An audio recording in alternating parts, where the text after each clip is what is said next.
आगे पढ़ते हैं। आगे है अर्थालंकार। क्या है? अर्थालंकार।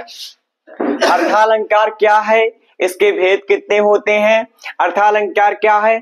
जब अर्थों के द्वारा काव्य में या किसी पंक्ति में रोचकता उत्पन्न हो तो वहां पर अर्थालंकार होता है। अर्थों के द्वारा हमने बताया है शुरू में ही कि अर्थों के द्वारा काव्य में रोचकता उत्पन्न होता है, अर्थालंकार है। इसके कितने भेद होते हैं? इसके 107 भेद होते हैं, लगभग 107 इसके भेद होते हैं अर्थालंकार के। लेकिन इसमें जो मुख्य है जिससे क्वेश्चन आता है, चाहे वह हाई स्कूल हो, चाहे वह इंटर हो, चाहे इंटर से अधिक स्तर वाला कोई एग्जाम हो, उसमें यह क्वेश्चन अवश्य आएगा। या तो उपमा से आएगा, या तो रूपक से, या उत्प्रेक्षा से। तो इसके बारे में पहले पढ़ते हैं। उपमा अलंकार क्या है? उपमा अलंकार क्या है? पहचान है ट्रिक के माध्यम से। देखिए, ट्रिक के माध्यम से ये जो हम बताएं, परिभाषा ही हटाएंगे। परिभाषा याद नहीं होता है, परिभाषा किसी को याद नहीं होता है, तो इसीलिए हम ट्रिक से पढ़ेंगे, ट्रिक के माध्यम से, कि हम जैसे पंक्ति को देखें, जैसे किसी काव्य को देखें तो तुरंत हम पहचान लें कि वह कौन सा अलंकार है।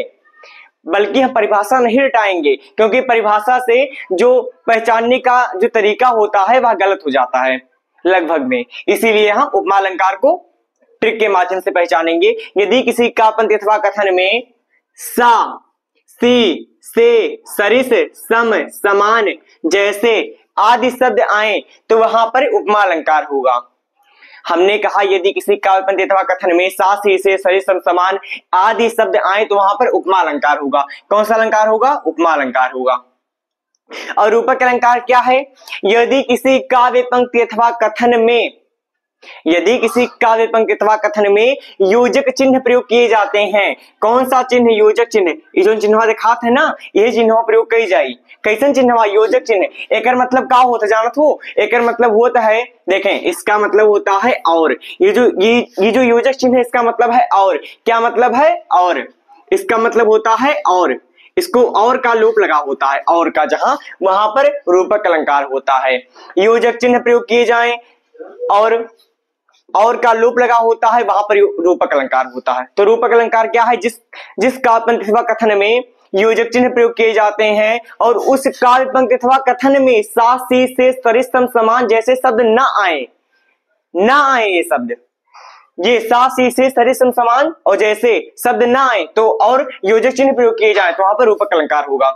डायरेक्ट समझें, जहां सा, सी, से, सरिस, सम, समान जैसे शब्द आए वहां पर उपमा होगा। उद्रूपक अलंकार जहां योजक चिन्ह प्रयोग किए जाए वहां पर रूपक होगा। उत्प्रेक्षा अलंकार, इसे पहचानने का ट्रिक है, जहां मनु, मनहु, जानो, जनु, जनहु, मानहु, जानहु, मनो, मानो, ज्यों आदि संभावनात्मक शब्द आए, आदि ऐसे संभावनात्मक शब्द आए, वहां पर उत्प्रेक्षा अलंकार होगा। वहां पर उत्प्रेक्षा अलंकार होगा।